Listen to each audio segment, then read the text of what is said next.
नबी पाक नमाज पढ़ के निकलना, सारे बच्चों ना प्यार करते करते जाते यहूदी के बच्चे के भी सिर ते प्यार दे जाना। उन्हें सारा दिन उसे मस्ती च गुजार देना। मेरे माही मेरे वाल वेख्या है, हाय हाय मेरे माही मेरे वाल वेख्या तो है ना।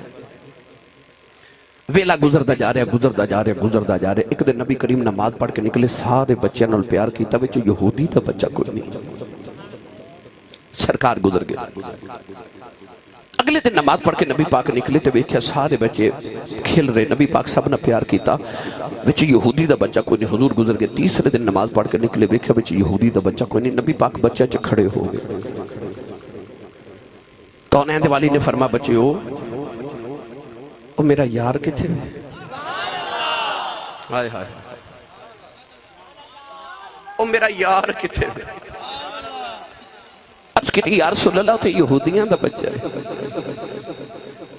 3 दिन गुजरे, बड़ा बीमार है, तो मां भी रोंदी है तो बाप भी रोंदा है। यार सुल्ला बेहोश है, खोलता नहीं, मुंह बोलता नहीं,